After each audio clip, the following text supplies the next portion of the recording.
soir, c'est jour de rentrée parlementaire à Ottawa. Justin Trudeau révèle que l'Inde aurait possiblement commandité l'assassinat d'un dirigeant sikh au Canada. On fait le point sur ce dossier et les priorités des partis avec notre panel de députés.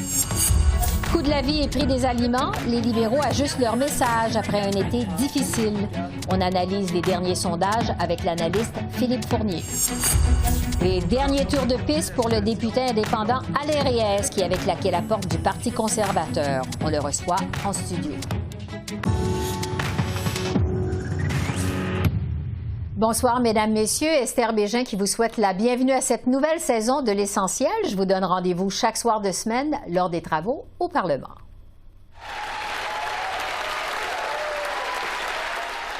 Sans surprise, c'est la hausse du coût de la vie et la crise du logement qui ont dominé cette rentrée à la Chambre des communes. Dès l'ouverture de la période des questions cet après-midi, le ton était donné. Après l'été que les libéraux ont eu, même le premier ministre doit avouer qu'il n'en vaut pas le coup, Monsieur le Président. Après 8 ans de promettre de réduire le coût de logement, ça a doublé. Puis ensuite, il a dit que c'est pas sa job. Puis finalement, il paniquait à cause de réduction de son support dans les sondages. Il a recyclé les mêmes promesses qu'il avait brisées il y a plus de 6 ans. Ça a pris 8 ans pour causer l'enfer du logement par le premier ministre. Ça va prendre combien de temps pour le régler? Très honorable premier ministre.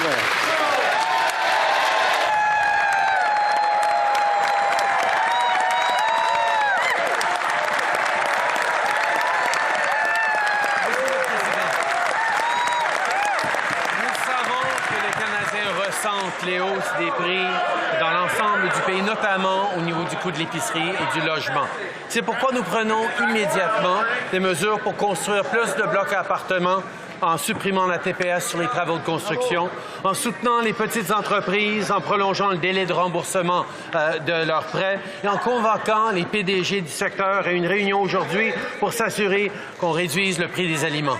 Notre priorité est de bâtir une économie centrée sur le bien-être de tous les Canadiens et c'est ce que nous allons faire à tous les jours dans cette Chambre. Et au terme de la période des questions, le premier ministre a fait une rare déclaration sur la sécurité nationale. M. Trudeau a révélé que l'Inde aurait possiblement commandité le meurtre d'un dirigeant de la communauté sikh en Colombie-Britannique, meurtre survenu au mois de juin dernier.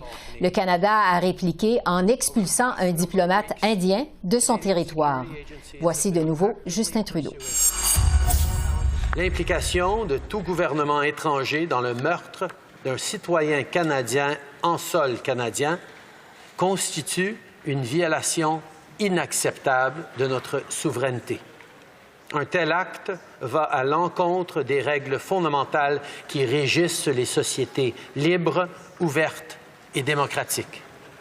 Comme vous vous y attendez, nous travaillons sur ce dossier des plus sérieux en coordination avec nos principaux alliés. Sur ce, je retrouve notre panel de députés. Pour les libéraux, Steve McKinnon, pour le Bloc québécois, Christina Michaud et pour le NPD, Alexandre Boulris. Je mentionne que les conservateurs ne nous ont pas envoyé de représentants ce soir. Alors, bonsoir à vous trois. Bonne rentrée. Bonsoir, Mme Bégin. Je commence d'abord avec cette nouvelle que New Delhi aurait possiblement commandité l'assassinat d'un dirigeant sikh au Canada. Je vous pose la question à tour de rôle. Quelle doit être la réaction du Canada dans ça? Steve McKinnon, je commence avec vous. Et merci beaucoup et bonsoir. Bonne rentrée, Mme Bégin. C'est un enjeu que le Canada aborde avec le plus grand sérieux, comme vous pouvez imaginer. S'il s'avère, et oui, il y a enquête d'un meurtre à Surrey, donc la GRC mène l'enquête et on espère amener ces gens-là en justice, en sol canadien aussi. Mais le premier ministre nous a fait part de ses objections les plus extrêmes auprès du gouvernement de l'Inde et de son premier ministre. Et l'ensemble des Canadiens doivent voir ça avec une énorme inquiétude, dans le sens que ces pays-là qui opèrent en sol canadien comme cela, on ne doit jamais accepter ça. Le gouvernement du Canada ne pourra jamais et n'acceptera jamais de tels agissements en sol canadien, et on va toujours être là pour protéger nos citoyens et tout Canadien, toute Canadienne doit se sentir en sécurité en sol canadien dans son pays. Oui, le Canada qui a répliqué en expulsant un diplomate indien de son territoire. Christina Michaud, quelle doit être la réaction à venir? Évidemment, on est sous le choc de cette annonce. Je dois dire qu'on apprécie la transparence de M. Trudeau, du gouvernement, d'en avoir averti la Chambre, et on lui a assuré toute notre collaboration dans ce dossier. Évidemment, l'importance de la souveraineté territoriale. Écoutez, c'est tellement important pour nous, et je pense qu'au Québec, comme partout au Canada, les Canadiens doivent se sentir en sécurité. Alors, on va suivre le dossier de très près. Évidemment, l'expulsion d'un diplomate, ça envoie un message, je l'espère, assez fort, et on suivra ça de près. Alexandre Boulris. Bien, je pense que la réaction doit être une réaction de fermeté, de défense de la sécurité de tous les citoyens de notre pays. C'est quand même assez effrayant, assez ahurissant. On dirait une méthode de Vladimir Poutine qui fait exécuter des adversaires politiques à l'étranger.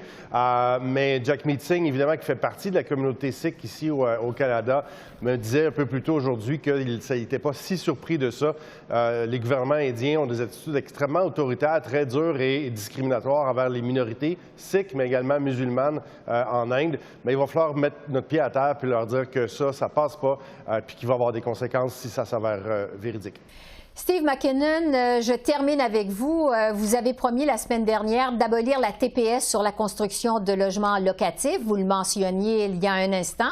C'est ce qu'envisageaient déjà les conservateurs. Il y a plusieurs observateurs qui ont jugé que vous avez fait une annonce à la dernière minute, que vous n'avez pas vraiment de plan pour la rentrée parlementaire. Qu'est-ce que vous répondez à ça? Vous avez vu les annonces la semaine dernière à London suite à notre caucus de la rentrée, et nous avons agi sur le front du logement, évidemment en enlevant la TPS, chose que nous invitons les gouvernements de l'ensemble des provinces à emboîter le pas. Et nous avons vu aujourd'hui, évidemment, le ministre Champagne convoquer les grands chefs des compagnies de l'épicerie pour effectivement demander de l'action pour ce qui est de l'inflation. Les gens, nous le savons, ont de la misère à boucler la fin du mois, ont de la misère à digérer les augmentations qu'il y a eu au coût de la vie. Nous agissons aussi sur le front de l'économie en général. Nous voulons absolument faire en sorte que l'inflation puisse être freinée, voire même descendre. Nous avons vu une grande descente du taux de l'inflation dans les derniers mois. Nous voulons que ça se poursuive, mais d'ici là, nous serons là, et nous allons déposer aussi un projet de loi très bientôt dans la Chambre des communes pour faire en sorte que l'abordabilité, c'est l'enjeu numéro 1 de ce Parlement. Nous allons en débattre à tous les jours, et nous allons être prêts avec des mesures concrètes. Et nous mettons au défi nos amis de l'opposition pour eux aussi, pour qu'ils amènent de bonnes idées que nous allons considérer, bien entendu, mais que ce ne soit pas juste des propos vides, comme nous voyons de part et d'autre. Mais le gouvernement entend agir sur l'ensemble des fronts pour justement aider aux Canadiens avec le coût de la vie et avec les coûts qui continuent de galoper à certains niveaux. Christina Michaud, au Bloc québécois, on l'a vu pendant le Congrès des conservateurs à Québec il y a 2 semaines. Le Bloc québécois est maintenant la cible principale des conservateurs dans la province. Ça va être quoi votre priorité au Bloc pour la nouvelle session parlementaire? Est-ce que vous allez devoir ajuster votre message? Pas nécessairement. On a annoncé nos priorités pour la rentrée la semaine dernière en caucus en Estrie, et je vous dirais que la hausse du coût de la vie figure dans ces priorités-là, et je vous dirais que c'est rassurant de voir que c'est un peu la priorité de chaque parti. Je suis certaine que mes collègues députés se sont fait parler de ça tout l'été par leurs commettants. On allait n'importe où dans des fêtes et les gens nous parlaient de la hausse du coût de la vie, à quel point ils avaient de la misère à rejoindre les deux bouts. Alors je pense qu'on doit mettre la partisanerie de côté, peu importe les sondages, peu importe qu'est-ce qui se passe du du côté partisan et on doit travailler ensemble. C'est un dossier qui demande tout le sérieux nécessaire. Je suis contente de voir que le gouvernement prend déjà certaines actions, par exemple rencontrer les dirigeants des grandes entreprises pour stabiliser les prix dans les épiceries. Est-ce que ce sera suffisant? Est-ce que la rencontre d'aujourd'hui va avoir les résultats escomptés? Peut-être pas, mais ce qui est rassurant, c'est de voir le gouvernement qui a au moins entendu le message qu'on martèle quand même depuis plusieurs semaines à Ottawa.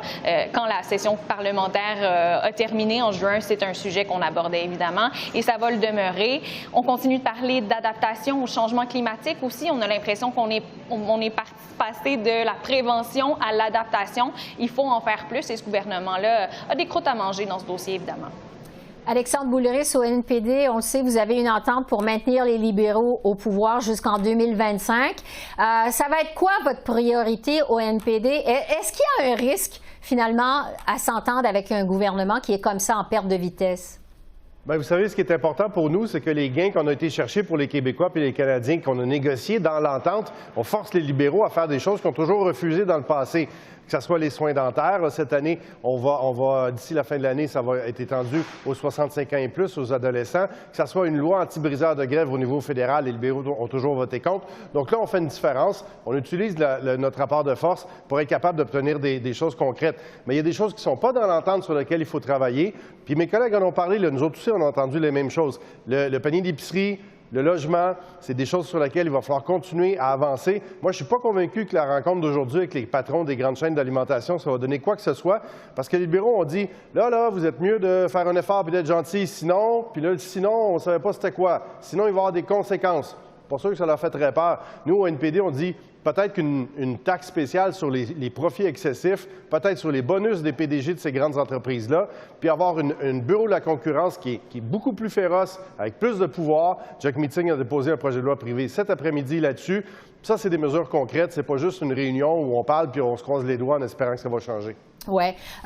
Steve McKinnon, je vais terminer avec vous parce que vous avez promis la semaine dernière, vous le mentionnez il y a un instant, d'abolir la TPS sur la construction de logements locatifs. C'est ce qu'envisageaient déjà les conservateurs. Il y a plusieurs observateurs qui ont jugé d'ailleurs que vous avez fait cette annonce à la dernière minute, que vous n'avez vraiment pas de plan pour la rentrée parlementaire. Qu'est-ce que vous répondez à ça? Je réponds que c'était l'idée à l'origine, une idée libérale, c'était dans notre plateforme de 2015. Nous avons à l'époque préféré aller de l'avant avec un programme que nous avons gardé, soit dit en passant. Donc, on a le meilleur des deux mondes maintenant, un programme pour inciter la construction de logements locatifs. Mais maintenant, en plus, nous allons ajouter des incitatifs pour les constructeurs d'aller de l'avant avec ces projets. Ils nous le disent. Je suis sûr que les développeurs dans chacune de nos circonscriptions nous le disent, c'est le morceau manquant pour justement justifier, aller de l'avant avec cette construction-là, ce qui peut évidemment faire exploser la disponibilité de logements locatifs dans des petites localités comme dans des grandes villes. Donc, c'est une belle recette et nous espérons, comme j'ai dit d'entrée de jeu, là, que les gouvernements des provinces emboîtent le pas et rendent l'incitatif un peu plus alléchant pour justement qu'on procède rapidement au développement de ces logements-là. Alors, on va suivre ça pendant la pendant la session parlementaire. Ça nous donne une bonne idée des priorités à la rentrée.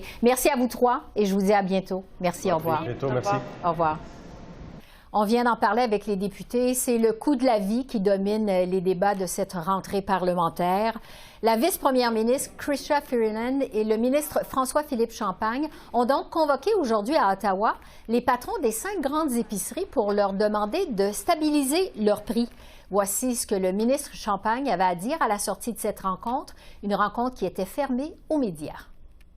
L'idée derrière ça aujourd'hui, c'était d'avoir une première réunion, d'avoir leur engagement, parce que vous comprenez, c'est un engagement formel de travailler avec le gouvernement du Canada et qu'on va travailler ensemble durant les prochaines semaines pour développer des plans très concrets, individuellement, pour maintenir la compétition, mais qui vont permettre de stabiliser les prix au Canada. On voit que les libéraux ajustent leur message sur le coût de la vie. Ils tentent en fait de remonter la pente face aux conservateurs. Après un été particulièrement difficile, du moins si on se fie aux sondages. Et justement, pour décortiquer les derniers sondages, je retrouve Philippe Fournier, qui est chroniqueur politique pour l'actualité et agrégateur de sondages. Bonsoir Philippe.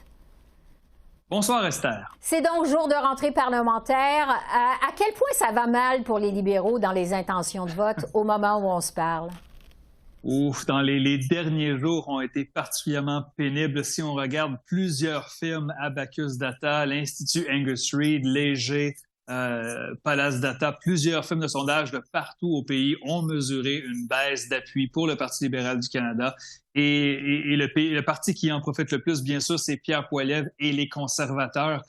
Présentement, dans la moyenne des sondages, j'ai une avance de 9 à 10 points au niveau fédéral pour les conservateurs. C'est la plus grande avance que j'ai mesurée, en moyenne, bien sûr, depuis le règne de Justin Trudeau en 2015. Il y a eu quelques sondages par-ci par-là qui indiquaient des plus grandes avances, mais présentement, tous les indicateurs sont au rouge pour Justin Trudeau. Une avance importante pour les conservateurs. Est-ce que se concentrer sur la question du coût de la vie, comme le font les conservateurs, justement, pourrait être payant pour les libéraux? Est-ce que c'est vraiment la solution pour les libéraux pour remonter la pente?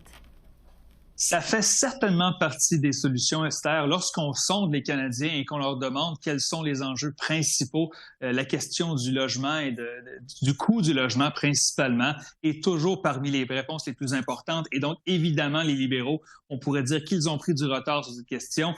Ils ne sont pas seuls dans cette histoire. Bien sûr, les provinces et les villes ont aussi leur part à faire, mais de recentrer leur message autour du logement pourrait être une très bonne stratégie, particulièrement en regardant Pierre Poilievre qui martèle ce sujet-là depuis plus d'1 an. J'ajouterais cependant, Esther, que ce n'est pas homogène partout au pays. Il y a juste un sondage ce matin publié pour le Manitoba et lorsqu'on demande quel est l'enjeu numéro 1 de l'élection manitobaine présentement, les électeurs disent c'est la santé et de loin la santé. Et donc, bien sûr, le message du logement pourrait être payant pour les libéraux, mais ils doivent continuer à regarder plusieurs dossiers et c'est pour ça que je pense que ça va être très difficile au cours des prochains mois. Ouais, pour expliquer la descente de Justin Trudeau dans les sondages, évidemment, on parle beaucoup d'usure du pouvoir.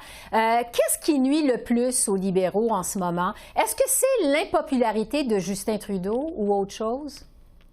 C'est sûr que ça en fait partie. On s'était habitué au cours des premières années, depuis que les libéraux sont au pouvoir, de voir que Justin Trudeau surperformait son parti dans les chiffres. En gros, M. Trudeau était plus populaire que son propre parti. Mais maintenant, la tendance s'est inversée. Lorsqu'on regarde les impressions positives et négatives, les taux d'approbation, M. Trudeau est en fait devenu une sorte d'encre pour son parti. Donc, bien sûr, il ne faut pas dramatiser les choses. Son parti est encore entre 28 et 30 dans les intentions de vote au pays.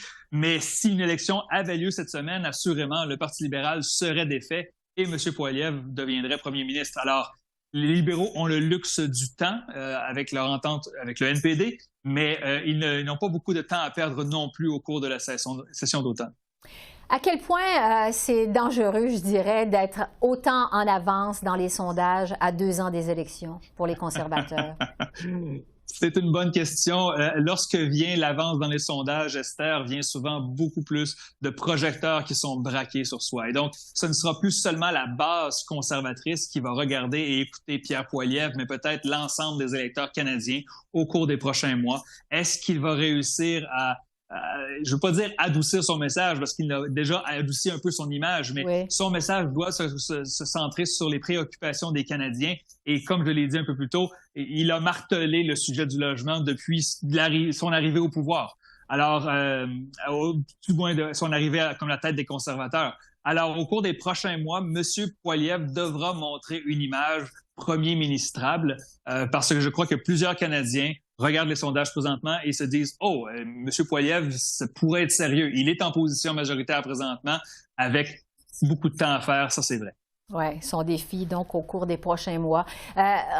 Parlons de ce qui se passe au Québec maintenant. Les attaques des conservateurs, justement, se concentrent maintenant sur le Bloc québécois. C'était d'ailleurs évident durant le discours de Pierre Poilievre lors du congrès conservateur dans la ville de Québec. Est-ce qu'on voit du mouvement dans les chiffres au Québec?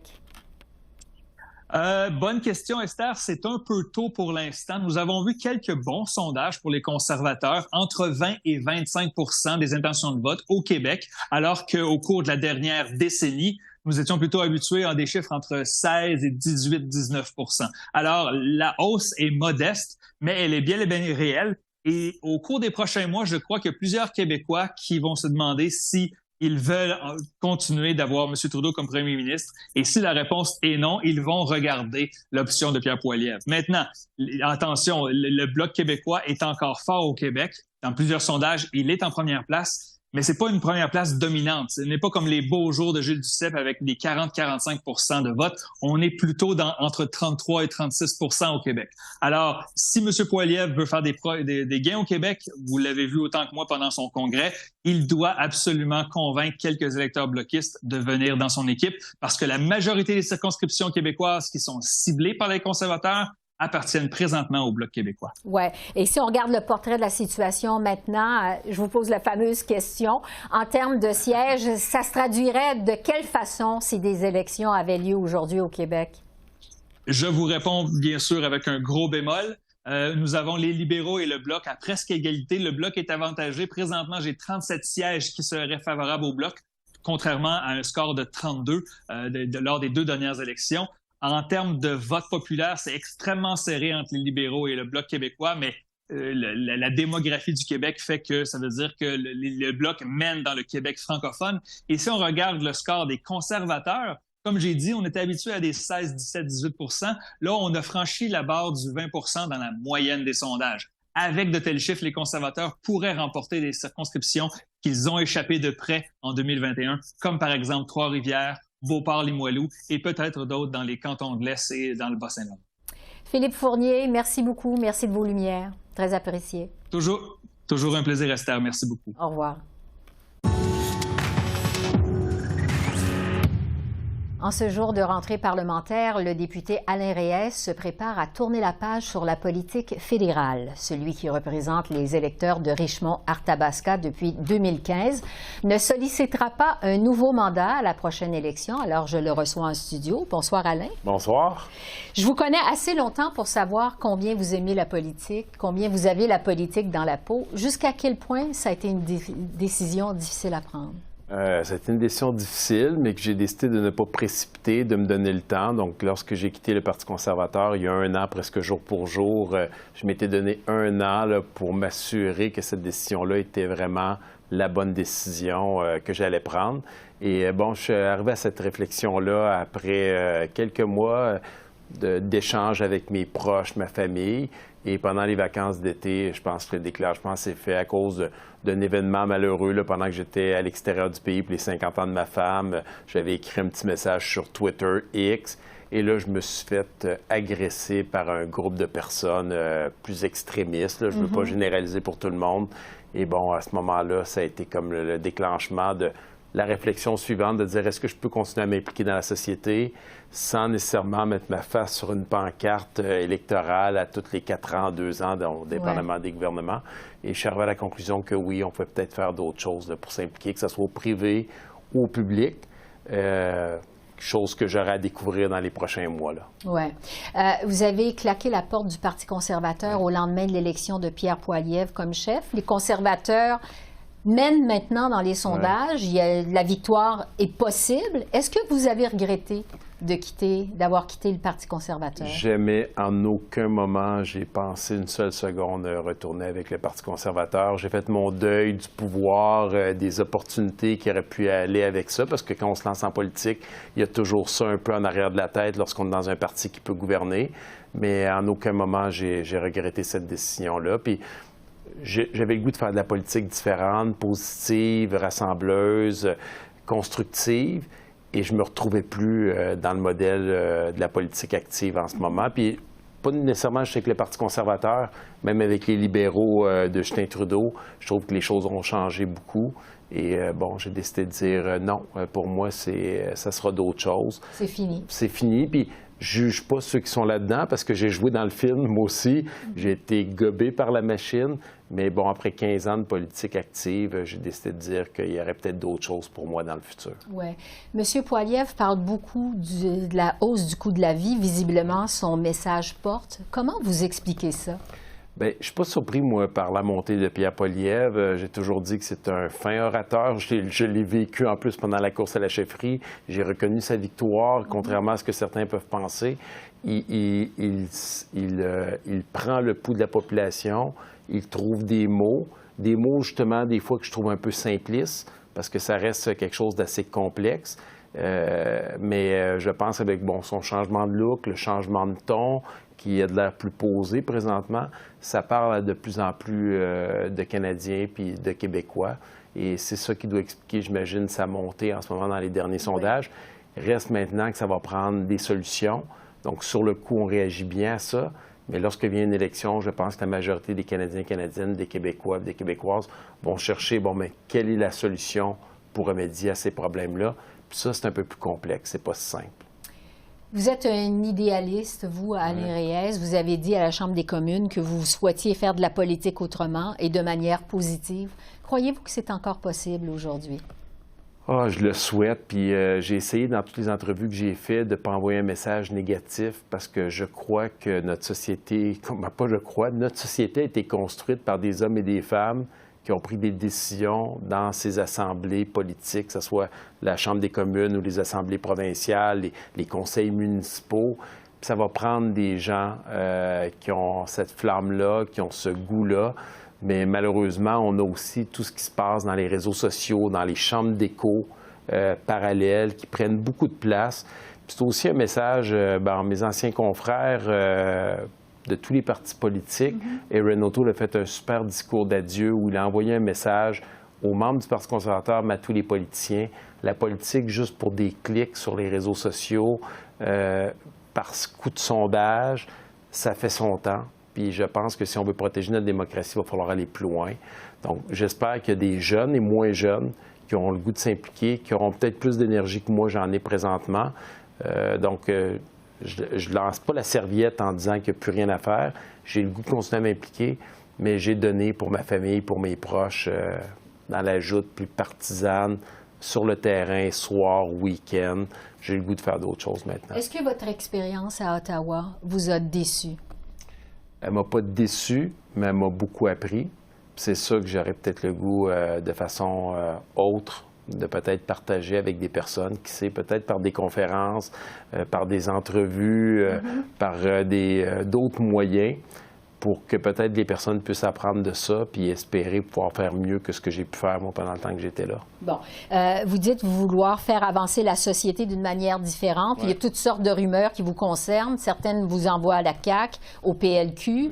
Retour en politique municipale. Qu'est-ce que vous allez faire? Ça, je ferme la porte complètement à double tour, à court, moyen, long terme. Je ne dis pas jamais, parce qu'on ne sait jamais, quand on a la politique en dedans de nous, peut-être que dans quelques années, ça va me manquer au point que j'aurai peut-être le goût d'un retour où je sentirai que ce retour-là est possible. Mais cette décision que j'ai prise de mettre fin à ma carrière politique active à la fin du présent mandat, ce n'est pas fait dans un objectif de retourner au provincial ou au municipal, pour quelque formation politique que ce soit. Ça ne veut pas dire que je n'aurais pas le goût peut-être de travailler pour un parti politique, pour un député, un ministre, ultimement, ou pour la fonction publique, mais ça ne sera pas en politique active, ça c'est clair dans ma tête. La porte est fermée. Fermée à double tour. À double tour, c'est clair. Il nous reste moins d'une minute. Évidemment, il n'y aura pas d'élection avant 2 ans. On ne s'attend pas, je devrais dire, à ce qu'il y ait des élections d'ici 2 ans. Est-ce qu'il y a des dossiers que vous pouvez faire avancer à titre de député indépendant? Clairement, puis ça, c'est un des constats que j'ai fait dans la dernière année. On a la possibilité d'être proactif, de faire des changements pour nos citoyens. Là, dans mon bureau, on parle de 1500 dossiers par année qu'on aide à régler, mais aussi à Ottawa. Puis en étant indépendant, je dirais que la porte est beaucoup plus ouverte. Je la sens beaucoup plus positive lorsque j'interpelle des ministres pour régler des dossiers qui sont structurants, puis que le gouvernement, avec des solutions qui sont vraies, je pense, peut prendre la balle au bon. Puis ça a été fait dans la dernière année, puis je suis convaincu que je pourrais contribuer dans le futur aussi. Alain Reyes, merci beaucoup. Ça fait plaisir. Alors voilà, c'est comme ça qu'on a vu l'essentiel de l'actualité de ce 18 septembre, jour de rentrée parlementaire à Ottawa. Esther Bégin qui vous remercie d'être à l'antenne de CEPAC, la chaîne d'affaires publiques par câble. Je vous souhaite une excellente fin de soirée et je vous dis à demain. Au revoir.